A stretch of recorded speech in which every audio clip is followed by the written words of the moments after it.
What up, Sauce Gang, and welcome back to the channel. Hot Sauce Beats here with a banger reaction for you. The people have spoken, and you guys have been asking for the past couple days, can I react to Anthony Padilla's brand new video, I Spent a Day with MATPAT? Come on now, we love ourselves some game theory, and some film theory, and some food theory, so of course we're gonna peep this out. But before we do, make sure you show Anthony Padilla some love by subscribing to his channel, and if you enjoyed my reaction, please help support the channel by smashing that subscribe and like button. It's absolutely free, and it greatly helps out the channel. But enough talking, let's get to reacting and roll that bomb-ass intro. Hot Sauce Beats is finally here. Hot Sauce Beats is finally here. Eat, sleep, make beats. Eat, sleep, make beats. Hot Sauce Beats! Woo-hoo! Cause it's a game theory! Let's go!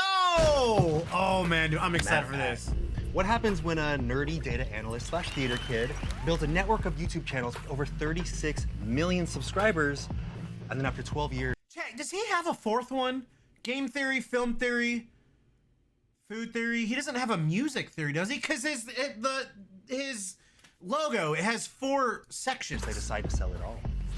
Or is he gonna I'm make Anthony one? Padilla, and I spent a day with MATPAT to find out. Matthew Pat! Hey, sir! This episode is sponsored by BetterHelp Online Therapy. Damn. Visit betterhelp.com/Padilla because sometimes Sponsor. existing is exhausting. Now, where were we? You just sold your YouTube channels. Yes. How many channels? Oh, he sold all of them. I thought he just sold game theory. Bruh. God, I'd love to know. Dude, I guarantee bare minimum it's 10 mil, but I bet you it's probably closer to 20 mil. Maybe even more, dude. I don't know. What was that? 4 channels. Yeah. 5-6 million subscribers.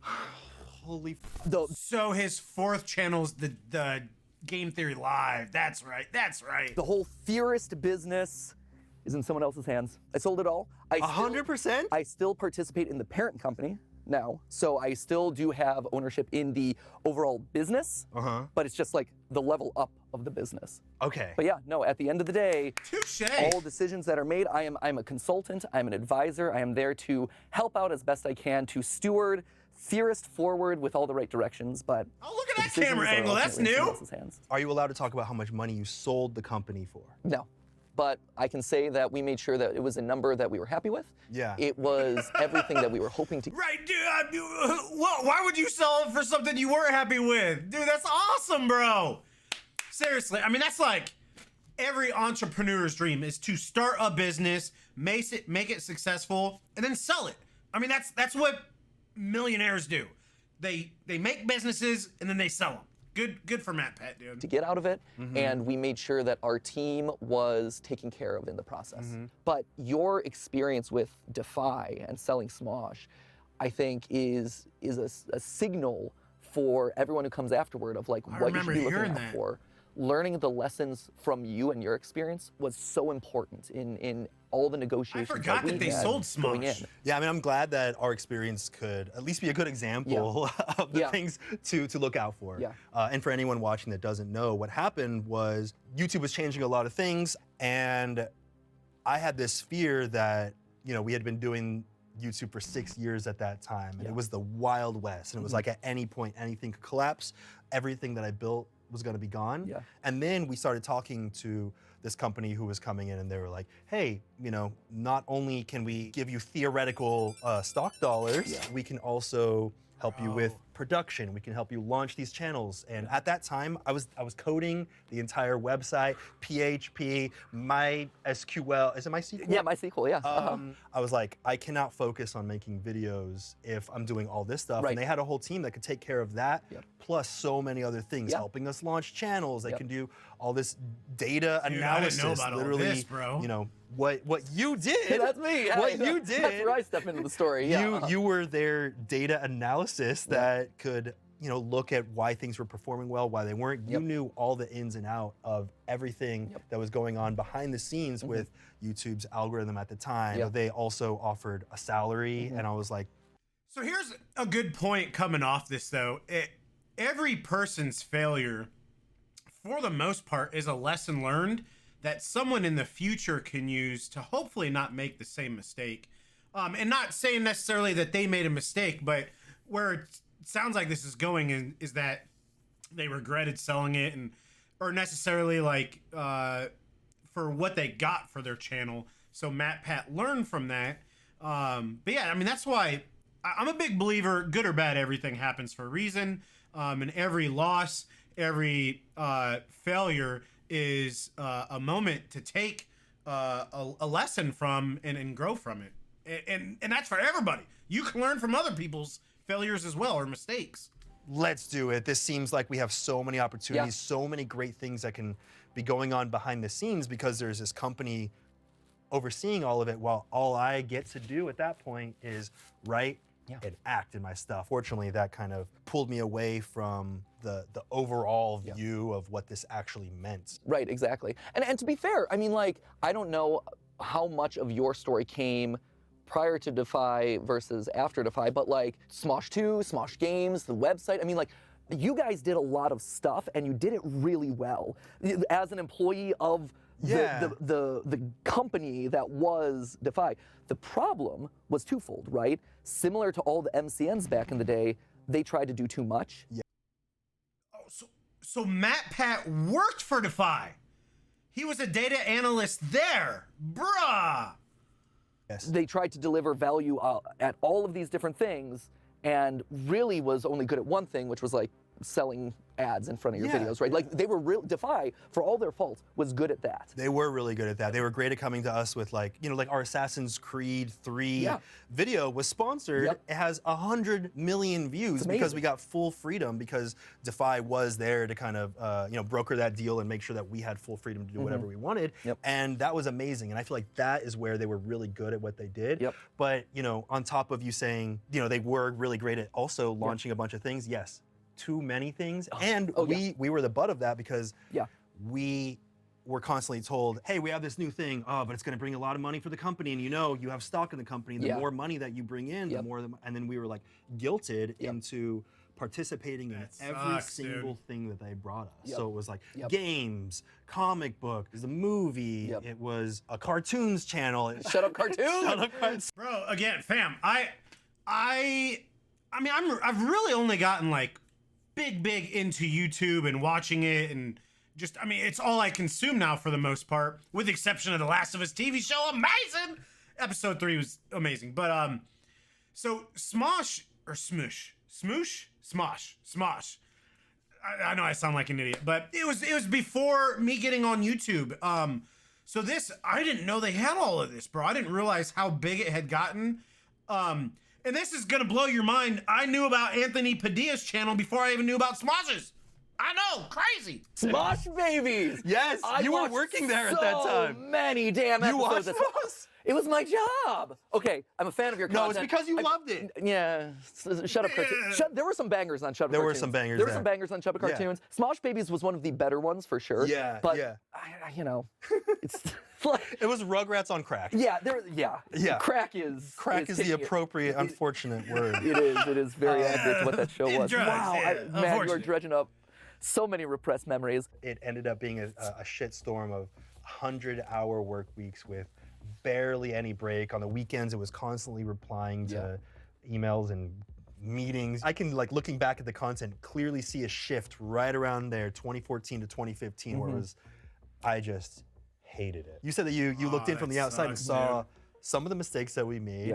How did you take all of that into account, you know, to ensure that you're not going to get through? Dude, I didn't realize I was going to learn so much about Anthony on this one, dude. Again, I had no clue about the history of his older channel, and that they sold it and it didn't go well, and it sounds like it was the beginning of the end. 4 years down the for line, their channel. see that the company who purchased you, Lunar X, they could, if they wanted to, be like, nope, everything's different. You're doing this. You're doing this. Like, how did you prevent that from happening? I think a lot of it, again, it goes to their expertises versus our expertises, right? Yeah. And so for us, we made it very clear to them, and they know that us and our team we know our audience, we know YouTube. A lot of the partners that we talked to, right, didn't understand that concept, right? They wanted to break us apart and sell us for parts, or they only wanted the gaming, they only respected the gaming side of what we did. And the way the conversations with Lunar X started were, one, they're like, hey, we want to hear about your audience, and we want to learn about your content and the value of your content from your perspective. They are consultants, first and foremost, I like to think, where they're looking to optimize, streamline, and expand what we do rather than us slotting into a larger company. And the other thing too is like things that we've done to ensure it, like we made sure contractually that our team is protected. You know, they cannot be removed from their positions for amount of time unless something, you know, obviously egregious happens, right? Wow, you know, we ensured that Steph and I are protect still your people. CEO and COO of Theorist for the foreseeable future. But that's only for a certain amount of time Sure. that's at least in contractual writing, right? Yeah, 100%. There's only so much that you can guarantee for a certain amount of time, right? And the ecosystem changes and evolves so much so quickly. Yeah. You know, at this point, what we're 5 generations deep into YouTube. Yeah. At this point, which is crazy to think What about. are the generations again? Oh, Do you have them off the top of your Oh, head? absolutely. Yeah, of course. The generations. I love this. This is one of my favorites. Gen 1 was the era of the viral video. Yes. The cat video. Yeah, this was your keyboard cats. This was Yeah. Tay Day Chocolate Rain. This was the stuff that you sent to your friend via email, being don't like, know "Whoa, this have you stuff, seen this dude." crazy video?" We started in that era, and we had one. We had one of those, the Pokemon theme song music video. Yep. I remember Ian and I going to Taco Bell celebrating 100,000 views on a video. Taco Bell. Taco Bell! Yeah. Feast of Kings. Feast of Kings. Nachos Bel Grande. Tacos and a map. Cheesy gritty to crunch, chat. If you've never had one, try it. It'll blow your mind. It is the best thing on the menu, my opinion anyways. Everyone's got a favorite thing. Cheesy gritty to crunch. And if you really want it, amazing, get it with the Doritos Loco Taco hard shell in there instead of the regular. Chef's kiss. Massive 32-ounce Mountain Dew that you could refill forever. See, I was a 3 taco man myself. Hard shell yeah? or soft shell? Oh, hard. Yeah. Yeah! Argentine too. Except, have you ever had it go down your throat and like a gets little caught. tiny piece of shell gets caught and because it goes down a diagonal angle? Yeah, it's and like a you're little shit, triangle. why am I eating this so quickly? You're like, oh, it's because it tastes so good. Did it? And then in that final moment of gasping for air, you're like, should I have risked my life to get this down my gullet so quickly? Yeah. No, It's happened. It It's true. happened. Yeah, you have that brief life and death flash before Yeah. your eyes, and you're like, you know what? This was worth it. They should start having a warning label in the same way that they started having a warning label on hot coffee at McDonald's or cancer on cigarettes. Like Yeah. this could go down your throat the wrong angle. you better could choke either on chew this this hard thing out shell. more quickly or get your throat lubed up. It's your esophagus, man. It's gonna Lube up your throat, people. Lube up your throat. be feeling it in the morning. I remember like downing Mountain Dew while I had a shard. I'd call it a shard of a shell in my Shard, me throat. mateys. glass. A Not realizing shard. that it just goes around it. You have to eat other food Yeah, to knock it for down. it to get it dislodged. Right. Of course, it scrapes up your entire trachea down, Yeah, of but course. it's fine because you survive. Right, it's true. Yeah. You need more of that like greasy Yeah. beef or greasy, what Yes. you know, blah, slide it down. Yeah, just gargle that beef Yeah. and get it down. Only here. Can you have an interview with someone and you start talking about gargling beef? What are we talking about? We were talking about you feasting like kings to celebrate Okay, 100,000 views. So Gargling your beef. We were in that viral era with that one video. back That's to when we theirs, came back in. to Well, no, theirs. you ushered in era 2, right? So the smart ones, or the ones that were really consistent about it, ushered in the era of the original YouTuber, right? So this was the era of people who had those one-off viral hits that took off, but you're the ones who kept uploading, and not just uploading, but doing it with a consistent brand identity or a consistent tone. It was the Jenna Marbles, right? It was the Epic Meal Times. It was the Ray my William Johnson's God, Equals Epic 3, Meal right? Like you had Time! a somewhat consistent I love format, me or some sometimes a Epic very Meal consistent Time. format, or at least a consistent tone, a look, a style, a feel, and it was able to just like continue forward. And people were like, I want to subscribe to this guy because he's funny. I want to subscribe to them because, you know, they make these giant hamburgers Yeah. and they make jokes about bacon. You know what you're gonna get. Yeah, there's Yeah. consistency Right. there. And so you defined what it meant to be a YouTuber and a YouTube content creator, right? Gen 3 it came when there was an algorithmic Blogger? switch. Yes, that was 2011, 2012-ish time. Yep, exactly. So that was gotta be when vlogging. it switched over to watch time as the Yes. primary metric. So that also meant that shorter videos started to get hurt in the algorithm. Animation, shut up cartoons and stuff. Like, I mean, that was a very, this signaled the death of animation on YouTube for a while. And so instead, you had the rise of gamers. You had the rise of vloggers. We started film theory at a time when we thought that game theory was going to die. Why did you think that? Because in that era, right, a typical YouTube channel lifespan was like 2 to 4 years tops. I mean, there were certain ones like you guys that were able to sustain and find success and stay on top for a long period of time. But you look at like the rise and fall of a lot of those early channels, it was a 2 to 3, maybe 4 if you were lucky. We're getting our learn on.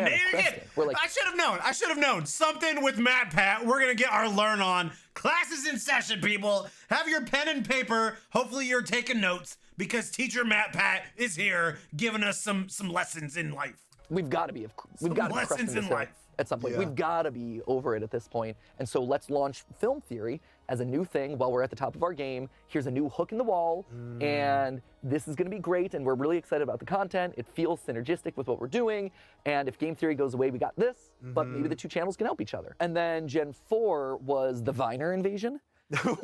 Why does that get its own era? Well, because the Viner invasion symbolized the first influx of creators who grew up with YouTube as a thing that could be achieved. And so you had a generation of very smart, very savvy creators who grew up watching you, who grew up watching these vloggers and these viral videos and seeing, wow, look at all the views they're getting. Wow, look at all the money they must be making. And the thing, I want to bring stuff from pursue Vine to them. YouTube as a career. Now that brings us to the last couple years where we've transitioned into phase 5. Phase 5 has been a lot of different competing interests, right? You have brand safety being like one of the most deciding elements on the platform. You have, you know, the influence of TikTok and shorts now being a huge influence. You have the rise of MrBeast, you know, really creating this like umbrella of content that is like aspirational that a lot of other creators want to go to. You also have the rise of all the content houses as businesses have started to come in and see like this is a place where I can build my brand, right? YouTube has now become the adult in the room where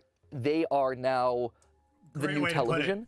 And so TikTok is the new upcomer like YouTube was back in the day. Of like, look at where all the cool, fresh, fun videos are. And it is kind of like, I do see a lot of TikTokers who want to bring their content to YouTube. Right. And they don't plan on going anywhere beyond that. But back when we first got started, it was like, oh, you're a YouTuber. Oh, you must be trying to become a TV star, man. No, it is. And that's exactly it. It's cyclical, right? TikTok is now, I'm the rebel in the room, but YouTube is where the money's at, and that's what's respectable and this and that, right? And so you have this really interesting, like, changing cycle of history. So I've called it like the adulting era. It's crazy too with these two, with Anthony and MATPAT, just how much YouTube wealth of knowledge between those two is here. Like, these two have been on the platform for a minute, dude, and they're both gonna be here for a very far into the foreseeable future. So the era where YouTubers / content creators are expected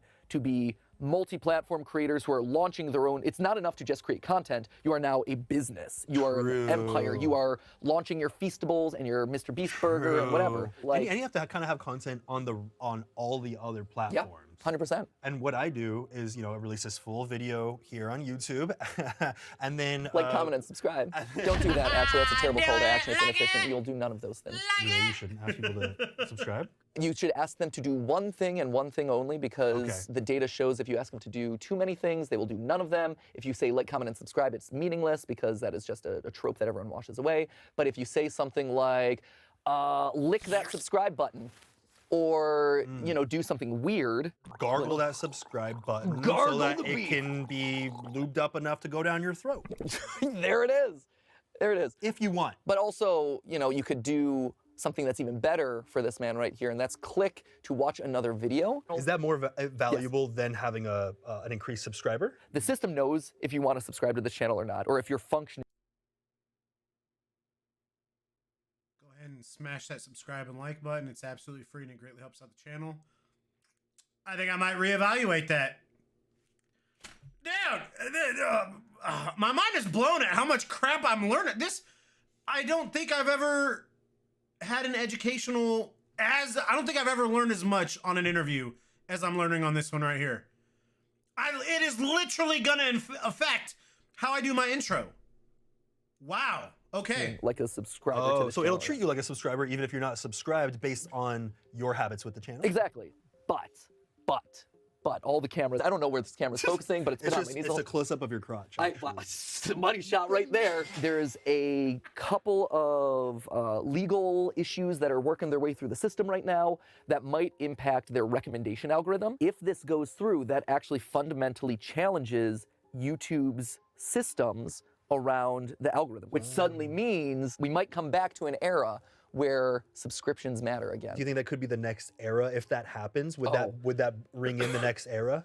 Oh, that would change YouTube, that would change TikTok. I mean, that would change Every everything. single platform. Yeah. The entire Wow. internet would change Yes. if they couldn't just feed 100%. based on the algorithm. Yep. So you're across your channels, 30, how many million? I don't know. 36 million? 35, 36 million. Yeah, I'm not 100%. Just a measly 36 million subscribers. That would actually come in handy having that many subscribers because they would be fed your content. You're kind of safe regardless of what happens with this to a certain degree. I mean, you're never really safe. Like, that's the theme of this episode, right? Yeah. Is you can feel stable in the place that you are, but you're never truly safe if you don't own every step in the process, right? What is up with MATPAT shoes, bro? I just realized this. Is this? I think these are rhinestoned out, and then he's got the little heart, bunch of glitter and diamonds, and. It's when YouTube goes away, if it ever does, or if some algorithmic change happens, it hurts and it's bad, but at least you have all these other hooks in the You know, way. I think one thing that you do have going for you with all this that's very good is that you made a public announcement, which in a sense, I don't know if this was on purpose, but it's kind of holding this company accountable for the decisions that happen. And all of the success of the channels and now the entire company is based on the audience in some way. So the audience will notice if things start going to shit. Yeah, sure. You know, like 2 years from now and things are completely different, they're like, we know why. Yeah. It's this company. Yeah. And I don't know if that was a mistake we made or not, but we never bothered announcing that we were selling because we're like, well, things aren't gonna publicly change. We'll just keep doing what we're doing. Yeah.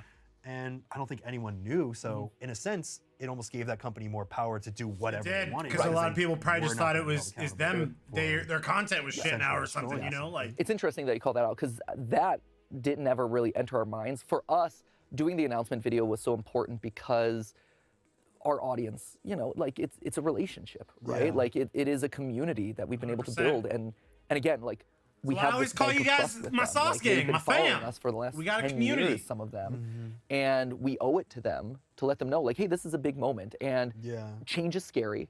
We understand that. You know, we're nervous too, but we feel good about this, and we feel like this is the best next step for us, for our team, and for this channel that you've enjoyed watching for as long as you have, and we want you along on that ride. I don't think you ever got into Camera cracks what your me original up, purpose dude. for your This channel. is the crowd My shot. channel came out of what was Which was game theory, right? Yeah, Game Theory was the original. Yeah, yeah.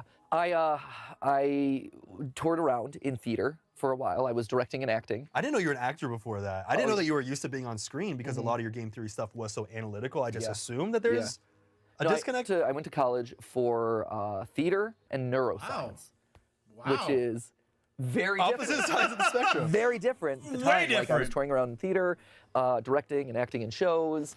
And after about 2 years of touring around, it was not a lifestyle that I wanted. Like, I hated living out of a suitcase. I hated, you know, living paycheck to paycheck and every 3 months being out of a job. And that instability was devastating for me. And so I'm like, this is not giving me the creative satisfaction that I'm looking for. This is not giving me the like life satisfaction that I'm looking for. I need to get out. But this was also in the middle of the economic recession. And so it was, no one wanted to give me a chance, right? And I'm like, no, I'm a smart guy. I went to college, I got straight A's, I was valedictorian in my high school, I got perfect score in my SAT. Olive Garden wouldn't hire me. Why did they say no? Honestly, I don't know. What? They're like, And- there's just something about you. yeah, no, clearly. I want to talk to this guy right over here. And so I started my YouTube channel as a means of something to do in between sending out resumes, in between researching for jobs, and also as a means of showcasing to people like, hey, I can do stuff. Anything's I can possible. research, I can Top flight use secure the world, analytics Craig! and data Top flight to secure help the world! grow this thing, you know, in the hopes that some media company out there would be like, oh, he does funny, interesting things, or oh, he understands social media.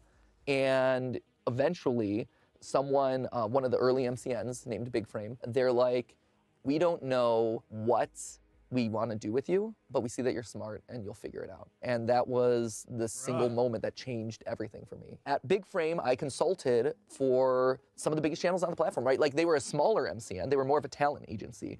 And so they had 100 clients and their like top channel had like 2 million subscribers, which at the time was like top tier. And then at one point, I was shared on how much everyone was earning, accidentally on a document. I realized that I was simultaneously the most overworked employee and also the most like I was bottom of the rung, and I asked for more and they're like no. And that's when I left. And so that's when I moved over to Break, which then became Defy, and I was their director of digital strategy there, where I was overseeing all of the channel operations. I was optimizing some channels more than others. Again, You guys everything were happens largely for a reason, because fam. You had your thing. Well, we'd still have meetings with you like once every week or two. There'd be like this awkward boardroom kind of seating arrangement, and we'd be sitting there. This is blowing my mind. So I mean, yeah, Anthony Padilla and MATPAT have known each other for a long time, dude. A long time. You'd come in and you'd have this presentation about breaking down our analytics and why things were working, why things weren't, what we should be doing more of. Yeah, I would walk into these rooms with these 30-page decks of like graphs and analytics and this and that, and bit by bit I learned no one cared. They only cared about like the point-by-point bullets of like do this, do this, do this, do this, and then they wouldn't do it. And sometimes I would get feedback from people where I would, I had spent a week analyzing their data, understanding everything that they did, and I would give this hour-long presentation and they'd be like, on page 3, you did a bad job of photoshopping my face in that car. I mean, it was devastating, but at the end of the day, like that's all I could do. A lot of people ignored the stuff that I did, and years later have come back to me and said, I pulled up that presentation that you did, and I wish I had followed some of the things that you said because my channel's fallen off, or I didn't pivot fast enough, and I see that if I had done X, Y, and Z, it would have been different. So that's been really validating for me over the years. You were right. Yeah, right. I remember one specific piece of advice that you gave us that we blatantly disregarded. Yeah, what was that? So we were gonna do this April Fool's joke. We wanted to do Smosh hour-long special, basically our movie. And we were like, okay, so here's what's gonna happen. We're gonna do 60 seconds of a real-ish video, and then we get a mission to deliver a package, and then we leave our house, and we just put on our backpacks, and then it's just one 55-minute shot of us walking with nothing happening. And you were like, that is going to obliterate your channel. That is going to destroy your channel. And we were like, we're going to do it anyway. It has 5.5 million views now. Wow. That's pretty good, actually. But it flopped at the time. Yeah, no, it was a massive underperformer. It definitely flopped at the time. I believe that one had 2 minutes of watch time. You remember? Oh, yeah, absolutely. No, the retention graph is incredible. I've never seen a more ride the bottom. Literally 0 minutes of watch time. There were certain things that happened because we tried to fluff it up by saying little things that I don't think a single soul has ever seen. Wow. There are treasures in there. No one has ever. I didn't realize MATPAT was this like. I mean, I knew he was analytical, but I didn't realize he was a data analyst. Analyst. Anyways, you know what I'm trying to say. Like for YouTube content and like this, like, bruh, dude's genius.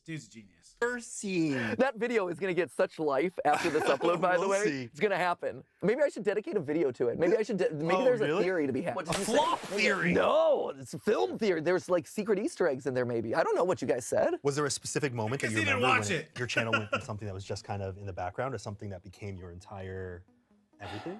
Yeah, I think right about now makes the most sense to thank BetterHelp for sponsoring this episode. If you've been watching this series for any amount of time, you know that therapy has been instrumental in helping to reframe my view of the world. Are A so specific long, moment dude. that you remember when your channel went from 2-minute something that ad was just read, kind bro. of in the background to something that became your entire everything? I think it became my everything almost out of necessity in a lot of ways, because I saw that I had a full-time job at Defy, and I had a full-time job with YouTube, and I was up nights and weekends till 2, 3 in the morning doing videos. grind, it's that And then I hustle. would wake up at 6 in the morning the next day to drive in to work to do stuff at Defy. And because the channel seems like it's growing quickly and we can make it into something bigger than what it is, let me put my eggs in that basket and gain skills there. And if it works, great. If not, at least I have a good resume item to put out and hopefully get another job. Was there a moment when you quit everything else? Yeah, it was a sad moment because, I mean, I loved working at Defy. I loved working with you guys and with the All Me channel, and like it was cool to be part of something bigger. But yeah, it got to the point where at 3 million subscribers and doing these 2 full-time jobs, it's like I've got to hit a board. I've got to try and make this as good of a thing as possible. And so I went full-time with it, and then Stephanie a couple months later went full-time with it. She's your wife now, but you had known her for a very long time. We met in college programming video games together. Damn, yeah, you told me that. Yeah. Oh, we were uber nerd. I mean, So, oh, you want to do something hot tonight, baby? yeah, let's Program. late night programming a Zelda parody. It was kind of hot, though, I'm sure. Oh, certainly. No, she's wonderful, and I cannot talk about her enough because she constantly inspires me. She's also the one who taught me that it was enough to just be me. She's always the one who's there to remind me, like, no, you can reach out to these people. It's okay. Like, you don't have to be shy. Like, you don't have to put on a facade. You don't have to be MATPAT all the time and like, whoa, hey, fucking John Rube. The MATPAT voice. The MATPAT voice came out. Hey, it's MATPAT, me. You know, because for a long time, I had this thing where I had to have a persona up, and I felt like I had to have something else projected out into the universe. That camera angle Conversation you had. takes me by surprise every time, dude. Just because I wonder when didn't they feel started like adding that people camera would angle. accept me for me. Because historically, they really didn't. And Stephanie was the first to really show me, like, no, you are enough. Is it difficult to be working with your partner when all the attention is on you? You know, like when a lot of people think about the success of the channel, they might look at you being the reason for that. Yeah, no, it hurts me a lot of times to see historically how Stephanie got overlooked. There were moments, he's legit I getting teared up distinctly right remember there. this one party we went to at VidCon with people from Defy who, you know, were talking about us and the channel and things, and Stephanie would say stuff, and then they would have no response. And then I would say the exact same thing, and they'd be like, oh, what a great idea, that's brilliant, oh, wonderful, we should do that. And it was so hurtful and sad for me to see. Same thing with YouTube. You know, it took a long time for me to say no. Like, yes, I'm the face of the channel, and yes, I'm a very important part of this. But equally important, if not more so, is Steph, because she's behind the scenes doing all this. And it took years of beating that door and beating that drum and saying, like, please pay attention to her, because she has so many valid ideas, so many worthwhile things to say in the space, even beyond what I have to say, because she's approaching it from a completely different angle. That's awesome. He's just Listen giving to her her. all that And, recognition, all that love. I mean, at yes, this their point, partner the is space married has and wife, matured but enough, and people are that's aware that awesome. it's Awesome not to just see. one face, one channel. It's a team of people behind. It's a team of editors. It's a team of businessmen, whatever, who are helping make these things possible. So what's next for theorists? Well, What's next? There's been a little bit of news, right? I mean, like it's been yeah. pretty big. There's been a lot happening. I mean, for the longest time, we've The FNAF timeline. I know y'all ready. I'm ready too. We've always believed that you can be a theorist about anything. If you have a passion and a love for something, you are a theorist about it, right? And, you know, I look at our content and we're like uber nerds. But you look at like sports guys who are like dissecting like the stats around individual players and doing fantasy teams and track, they're nerds too. They're just nerds about sports, right? We're all nerds about something. Sports theory? And so I've always believed that there is room for a theorist channel about almost anything that you could point to. Do you think that you'll eventually get to that point with your parent company where you just start launching one about this and then this topic and then... That's the goal. Honestly, like But there's only 4 rings on your... There is only 4 rings. So 4 colors it's, on your ring. It's steps. It's you know, baby steps, right? Yeah, are you gonna start introducing more rings? We might have to squeeze a ring or 2 in there. We'll see how they go. Okay. But yeah, we have the 4th channel coming soon. Are you gonna surprise launch it without telling people the bet you it's topic, or sports are you theory. announcing the topic today? I am not announcing the topic today, but there will be little ARG clues seeding it out there. Like already people have dissected that. I don't want to. No, MATPAT, you're not gonna suck me into an ARG. It's not happening. The new color is blue, Okay. and that the initials are ST. So T is theory. Sports theory. Sports theory!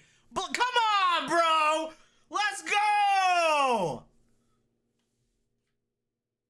I knew it!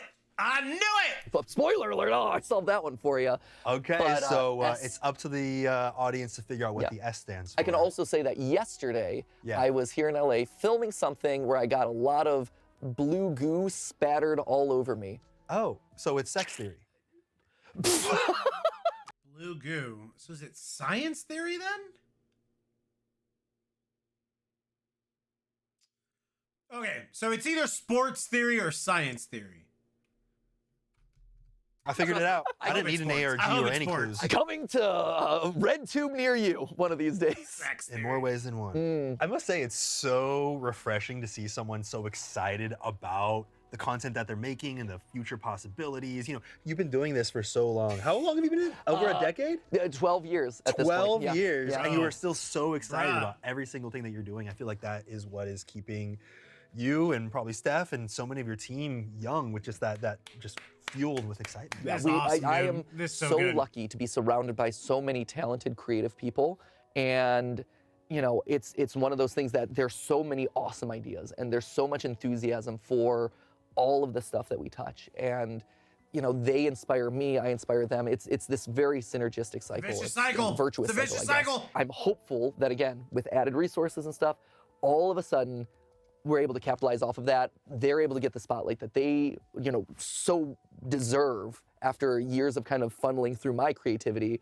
Finally, they get to step out and work on some of these projects or activate on some of their ideas that they've always had, and you know, host things or work as part of a writer's group to produce a podcast or whatever.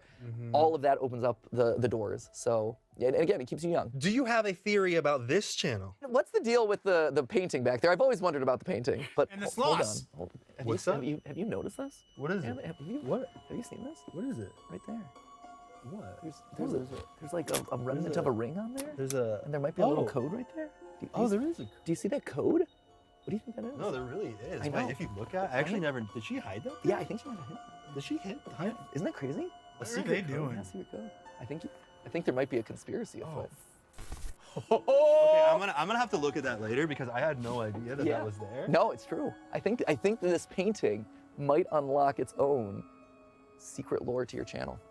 How do you feel about that? It's been behind you the whole time. I had no idea that was there. It's been in every single shot Yep. for years. And no one stumbled across There it. might be a theory Oh! cooking up. But hey, that's just a theory of Anthony Padilla. That doesn't roll off the tongue. That does not roll off the A tongue. Padilla I theory. spent a day with painting Padilla theory, theory. portrait theory, Anthony theory. Padilla theory. Maybe that could work. Yeah, It's not a easy. Padilla theory. Padilla theory. But hey, that's just a theory. A Padilla Padilla theory. theory. Come on, bro. I've been saying it. Stop playing with me. Thanks for watching. Yes. Let's go. Bro, Can I this was interview so you good. now? Like this is Yeah, great. sure. You know what? Sure. So- you know what? Welcome. Welcome. I spent a day with Anthony Padilla, entrepreneur. We're going to talk about his rise to success, his sale of Defy, and it his up. eventual redemption arc as a phoenix rising from the ashes. But first, BetterHelp.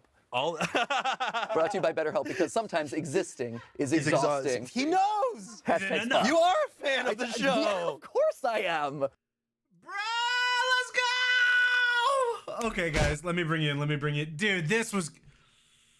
Oh man, dude. This is tough. Is this my favorite one yet? That's so tough because the Markiplier one was amazing. Wilbur's was really good. Tommy's was really good. Tubbo's was really good. Markiplier's was. I don't know, dude. This is tough. Maybe this is my favorite one. Because I feel like I've got, again, this is gonna change my intro. I'm probably only gonna say smash, and I might even say lick it. Please lick the subscribe button.